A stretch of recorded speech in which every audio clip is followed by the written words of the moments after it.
Santiago, te quiero preguntar tanto por esto como por el hecho de que estemos viendo tantas dimisiones dentro del gobierno de Zelensky. Sobre todo llama la atención a Dmytro Kuleba, ¿no?, el ministro de Asuntos Exteriores, y hay algunos que piensan que puede ser una especie de acercamiento de cara a unas negociaciones con Rusia. Claro, hay otros que dicen que mientras Zelensky esté en su cargo, pues va a ser muy difícil llevar a cabo conversaciones de paz. Claro, yo entiendo que cualquier remodelación gubernamental en este tipo de situaciones de un conflicto bélico suele ser habitual cuando no se consiguen ciertos objetivos.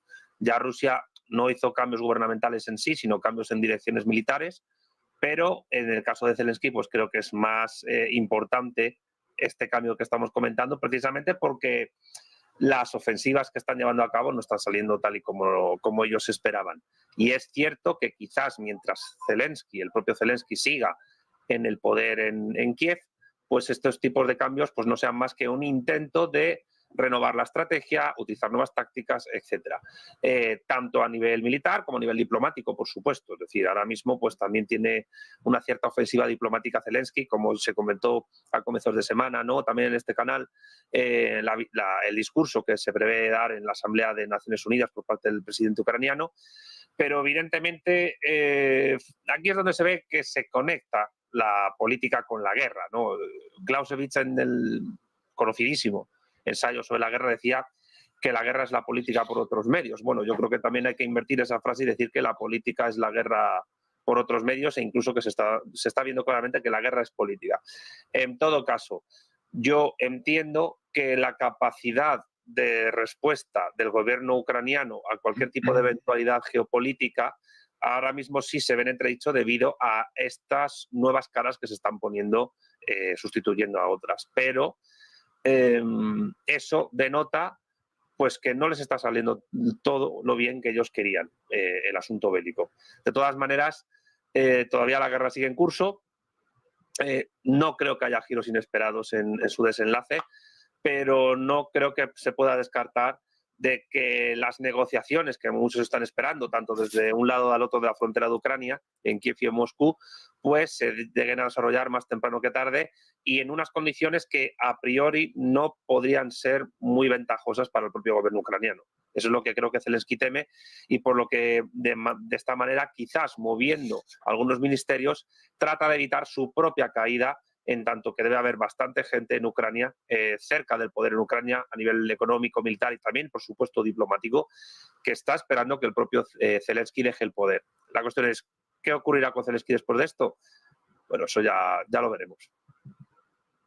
Vamos a ver qué ocurre con Zelensky. De momento estamos viendo un movimiento de sillas interesante en su entorno, en su gobierno.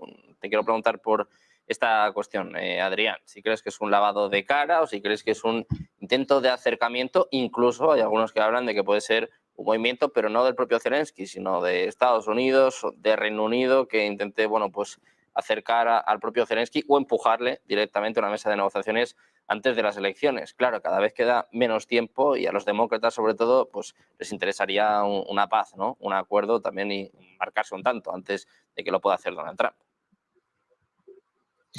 Bueno, me ha saltado una duda importante, porque yo la información que tengo no es la de una remodelación del gobierno, sino la de una cascada de dimisiones, lo cual es algo absolutamente, radicalmente distinto.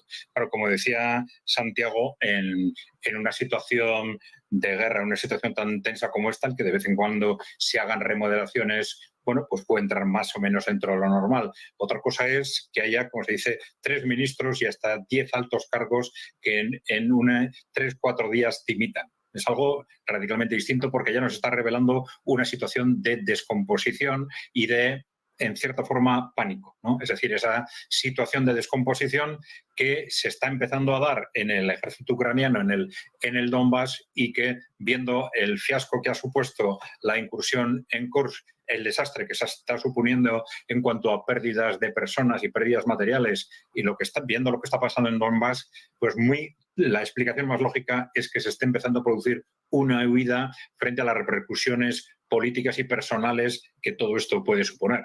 Entonces, bueno, yo creo que por la información que yo tengo, esta es la interpretación más razonable sobre lo que está pasando.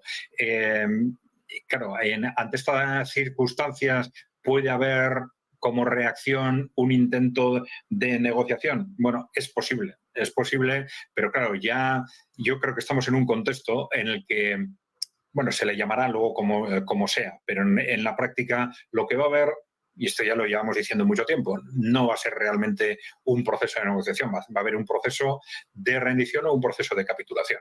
Entonces, en ese proceso de capitulación se va a establecer cuáles son los territorios que se incorporan a la Federación Rusa, el nuevo contexto institucional del resto de Ucrania y el marco de seguridad europeo. Sin ese marco de seguridad europeo, que es la raíz del conflicto y que repetidamente antes de la incursión en Ucrania desde Rusia se dijo que era el problema de fondo y lo que había que resolver, sin que se resuelva esto no va a parar el conflicto. Podrá haber algún formalismo aparentando una negociación determinada en un determinado ámbito, pero la guerra, el conflicto no va a terminar mientras eso no se resuelva. ¿Está Occidente preparado para abordar una situación de ese tipo? Yo creo que no, yo creo que todavía no. Es decir, tendrían que cambiar muchas personas, muchos responsables políticos, alguien en los poderes fácticos tendría que tomar la decisión de, en lugar de la escalada por la que han estado apostando, vamos a decir, durante un año, sustituir esa estrategia de escalada, de ir hacia una guerra continental o incluso mundial para resolver de una forma u otra el conflicto o esa amenaza, ese pánico que ellos sienten, sustituir esa estrategia por una estrategia de ceder en un proceso de negociación, rendición, capitulación, pero que genere ese contexto, algo que podría suponer fácilmente una reestructuración en Europa y una pérdida probablemente de la influencia sobre el conjunto de Europa por parte de ese poder corporativo y además en muy corto plazo. Es decir, en definitiva, ese proceso de rendición o capitulación traería una incorporación de determinados territorios a la Federación Rusa, un nuevo estatus institucional del resto de Ucrania, probablemente la desaparición de la OTAN y no hay que descartar que como consecuencia de la desaparición de la OTAN y de la íntima relación entre la OTAN y la Unión Europea, que la propia configuración de la Unión Europea quedó en cuestión en muy pocos años a raíz de ese proceso. Bueno, pues vamos a ver qué sucede con estas posibles negociaciones y sobre todo, pues como bien está explicando Adrián, con esta descomposición del gobierno de Zelensky. Algunos han dimitido, a otros les han echado. Bueno, lo que está claro es que hay un movimiento y que, bueno, pues también hay mucha tensión en Ucrania. También se habla de que hay oposición interna y a Zelensky esto no le gusta mucho. Ya saben, por ejemplo, dónde está Valeri Zaluzhny. Muchísimas gracias a los tres por estar por aquí. Santiago, José María, Adrián, placer como siempre aprender de vosotros. Muchas gracias por compartir este tiempo. Placer. Vale, un saludo. Buen día. Muchas gracias. Gracias a ti, un abrazo.